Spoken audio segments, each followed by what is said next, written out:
Mendel.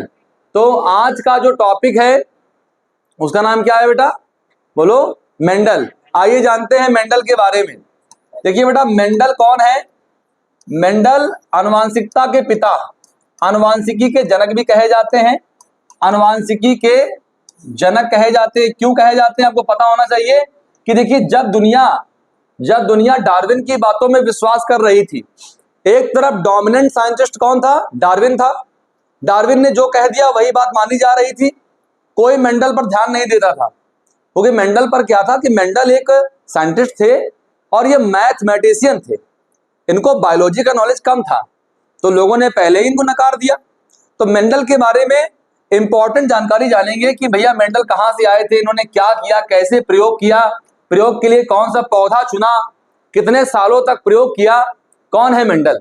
तो पहला आपका जो क्वेश्चन आता है कि मेंडल क्या है, मेंडल को किसका पिता कहते हैं? तो मेंडल को अनुवांशिकता का जनक या अनुवांशिकी का पिता कहते हैं, फादर ऑफ जेनेटिक्स बेटा इन्हीं को कहते हैं।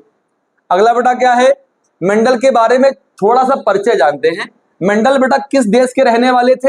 मेंडल का जो देश था, कहाँ के निवासी थे, कहाँ के नागरिक थे? तो बेटा मेंडल ऑस्ट्रेलिया ना लिख देना आप लोग, ऑस्ट्रिया, मैं साफ साफ लिख रहा हूं, मेंडल ऑस्ट्रिया नामक देश के रहने वाले थे।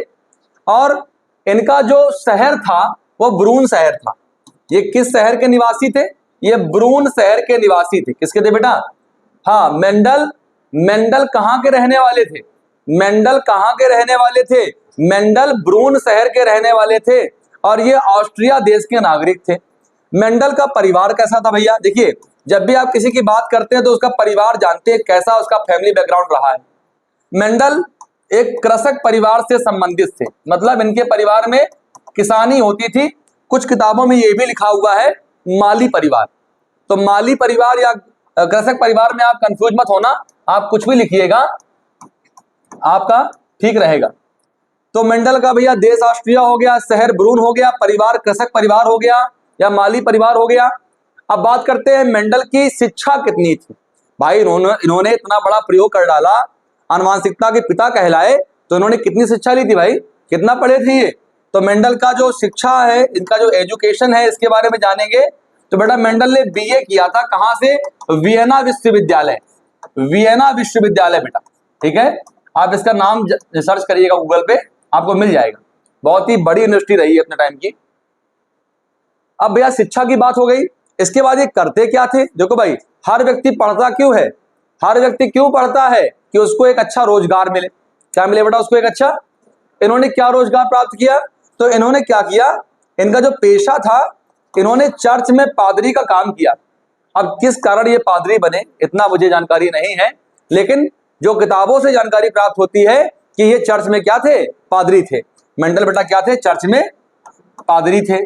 एक बात समझिएगा, जैसे बेटा हमारे मंदिरों में जो पुजारी होता है उसके पास कितना काम होता है? मंदिर की साफ सफाई, भगवान की पूजा अर्चना कर दी और फिर खाली बैठे हुए हैं। ऐसे ही मेंडल के पास भी कुछ कम काम था भाई, मॉर्निंग में पूजा कर दी और शाम को भी कर दिया, दिन भर उनका समय, उनके पास बहुत समय था। अब इतना समय था तो ये क्या करते, इन्होंने सोचा कि हम ऐसा क्यों ना करें कि हम कुछ प्रयोग करें। इन्होंने क्या देखा कि मटर लगी हुई थी, चर्च में मटर के पौधे लगे हुए थे, तो इन्होंने मटर के पौधे को चुना और मटर के पौधे पर इन्होंने एक्सपेरिमेंट करना शुरू किया। इन्होंने देखा कि मटर के दो प्रकार के पौधे पाए जाते हैं, कुछ लंबे और कुछ बौने। ठीक है, मटर के दुनिया में दो ही प्रकार के पौधे पहले मिलते थे, शुद्ध लंबे, शुद्ध बौने। जब आप पुरानी प्रजातियों को देखेंगे तो जो शुद्ध प्रजातियां थी वो दो ही थी, एक शुद्ध लंबी और एक शुद्ध बौनी। अब ये इसमें परेशान रहते थे कि लंबा पौधा, लंबे बीज वाले पौधे से लंबा ही पौधा बन रहा है और छोटे बीज वाले पौधे से छोटा ही पौधा बनता है, क्या है ये? इन्होंने क्रॉस कराया, क्रॉस कराकर इन्होंने कई सारे नियम प्रतिपादित किए, तो पेशा इनका हो गया चर्च में पादरी। इसके बाद इन्होंने क्या किया, इन्होंने प्रयोग का पौधा कौन सा लिया, पूछा जाता है बेटा, प्रयोग का पौधा क्या था? तो बेटा क्या बताओगे?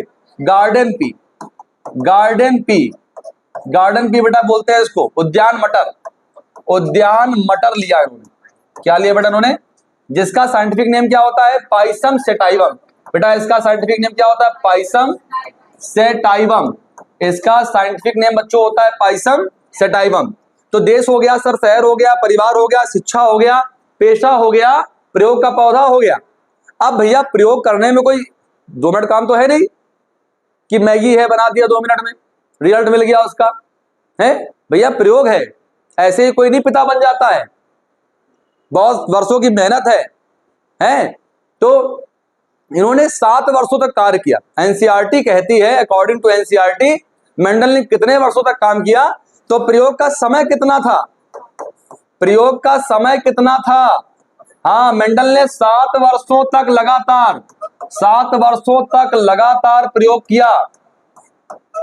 हाँ, मेंडल ने 7 वर्षों तक लगातार बेटा क्या किया?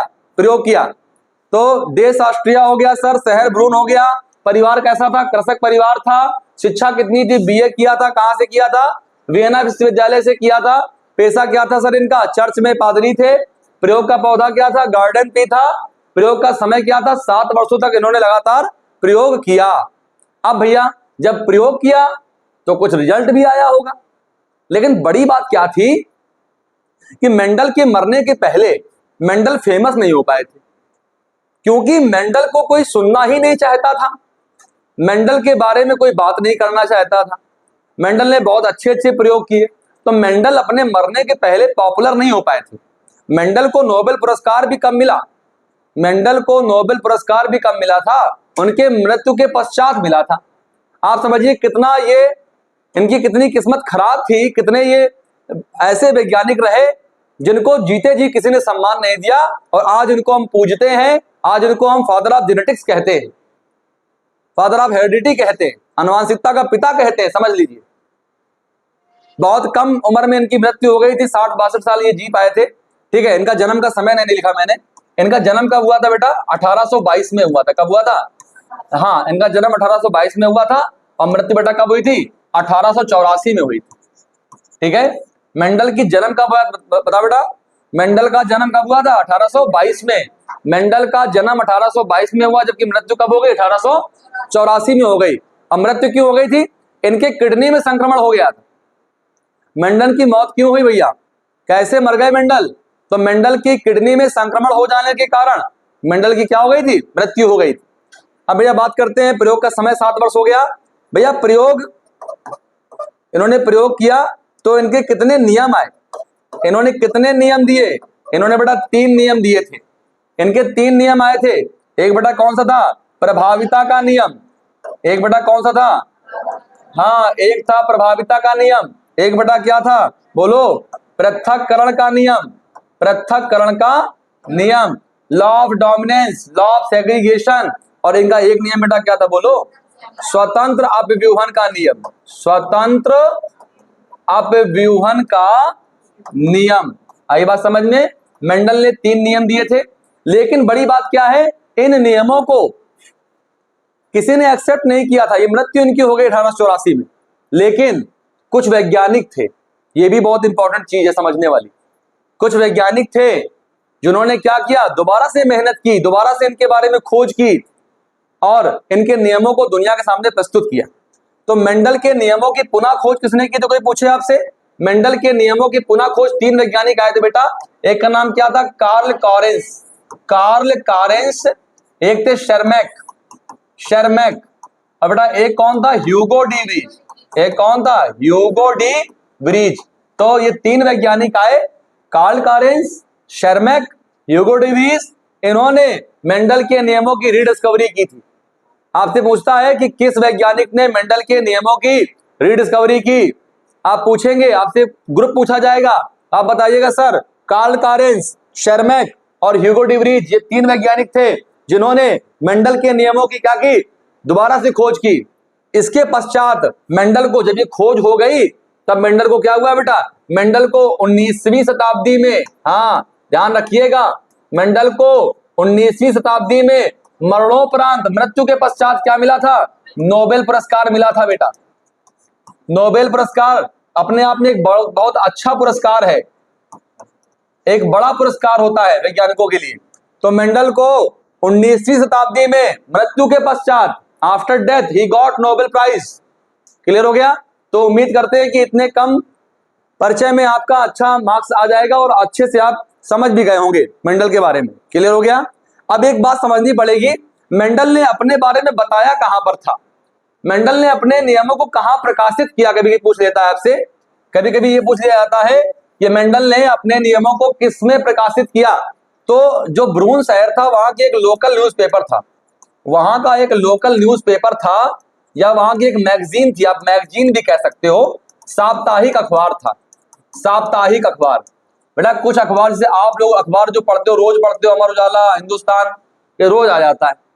आज बहुत सारा कागज बना लिया हम लोगों ने, मशीनें हैं कागज बनाने वाली, तो रोज न्यूज आ जाती है। पहले कागज की फैक्ट्रियां कम थी, कागज कम था, प्रिंटिंग मशीनें कम थी, है, लोग कम छाप पाते थे अखबार, तो सप्ताह में पेपर आता था, जिसको मैगजीन भी कह सकते हैं, या उसको हम एक साप्ताहिक पेपर कह सकते हैं। उसका नाम क्या था? उस पेपर का नाम था Natural History Society of Brunn. Natural History Society of Brunn एक पत्रिका थी। कुछ लोग उसको पत्रिका कहते हैं, कुछ लोग उसको न्यूज़पेपर कहते हैं, आपको उससे मतलब नहीं है, आपको मतलब नाम से। बेटा बोलो एक बार साथ बोलो, नेचुरल हिस्ट्री सोसाइटी ऑफ ब्रून नामक मैगजीन में मेंडल अपने कार्यों को प्रकाशित करते थे। तो ये इतना आपने जो पढ़ा, ये मेंडल का क्या है? जीवन परिचय है। देखिए आया था मेंडल का जीवन परिचय, संक्षिप्त आया 3 नंबर में, और इतना आपको पूरा नंबर मिल जाएगा। इतना आप लिख देंगे ना जितना मैंने बताया है, आपका 1 मार्क्स